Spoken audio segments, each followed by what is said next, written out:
Hey there guys, Darryl Griffiths here for Jumpcut Online, rocking the tea today as we bask in the sunshine here. Hope you've all been very well. To the business at hand, my latest video review is of the new film from Denis, who is a titan of French cinema. She's about to turn 73 tomorrow, funnily enough, as I put this out, so happy day birth Claire. Incredibly, this is her first English language film, which inevitably excites many cinephiles everywhere. It is called High Life. It stars Pattinson, Juliette, Binoche, Andre Benjamin and Mia Goth, and is a intriguing, bold, ballsy slice of science fiction which in a way rejects certain genre tropes that you would associate with science fiction, but at the same time it really embraces others to fulfill Denis' vision that is singular. It's sensory, it's very sensual. I saw it at a press screening a couple of days ago, and it has been marinating in my mind ever since, with its intelligence and just myriad of ideas that it presents to its audience. The narrative of High Life, Pattinson, our leading man here, who's been on a hot streak for me, Good Time, Childhood of a Leader, The Lost City of Z, which was another one of my faves last year, and it's safe to say this is a thrilling continuation of that hot streak. Pattinson plays Monty. He has a criminal past, but he's quite disarming in the first act. You see him being very cutesy with his baby daughter, trying to teach him how to walk and, you know, try and navigate through this intriguing mission on a spaceship that it's basically to draw energy as close to a black hole as possible to be self-sustaining, but it also deals with themes of artificial insemination and reproduction, which in science fiction is not something necessarily new. I think Children of Men, Alfonso Cuarón's effort back in the noughties, did it on sort of a globalised scale. Denis is very contained and really thrives off the menace and, you know, the fear that sort of, you know, engulfs these characters along with Pattinson. And I don't really want to say much more than that, to be honest, because I think with High Life, the less you know, I think the more you'll gain from it, without me really being indulgent in terms of certain sequences or themes. But High Life, it's such a, it can flip on a dime or a coin, whatever you know, depending on where you're from. The Denis' direction is just, it's pulsating, it's beautiful, she just draws you in with this incredible imagery and very startling imagery at times, and it's very much complemented by Yannick Lasso's cinematography that is just so lush, and there's a chilling stillness that permeates throughout the film, and it's through these characters that are wrestling with criminal past, and, you know, they deem themselves as garbage and are recycling certain, like, best parts of them to create something that is artificial. I mean, it feels like a real power struggle between the natural and the artificial that Denis sort of presents, and it sort of creates a power struggle between men and women as well. In certain instances it feels like a celebration of the female body, but at the same time it feels a condemnation of the animalistic and the primal urges of men that in certain unnerving places in the film it very much comes to the fore. And with the female characters, you know, they're basically guinea pigs for the predominantly, other than Binoche, who plays Dr. Dibbs. Her character, she refers herself as a witch, and it's quite fitting that it's a bewitching performance from Binoche.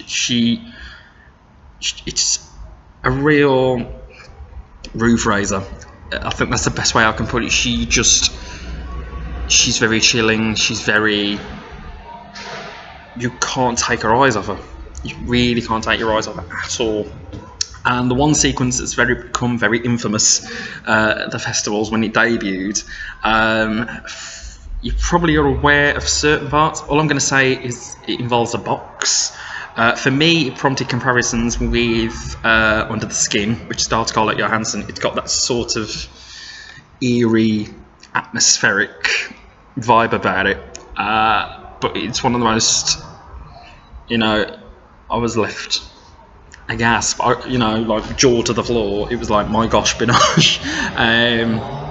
It's just a remarkable sequence that unfolds that will probably startle, faint-hearted among you, but it is a stunning sequence whichever way you look at it. And Pattinson, he's very much, he has certain elements of abstinence about him, so he's a complete contrast to the primal urges that sort of, he's surrounded by. And it's a great juxtaposition for him. He isn't littered with great amounts of dialogue, but he has such a magnetic presence about him. Again, like Binoche, you can't really shift your viewpoint or perspective away from the screen. It's just so brilliantly cast, this film, and I could not take my eyes off it. I think High Life is just a really potent, there's a purity about it, but like, it's such a difficult film to describe without really indulging. That's sort of the dilemma I'm in.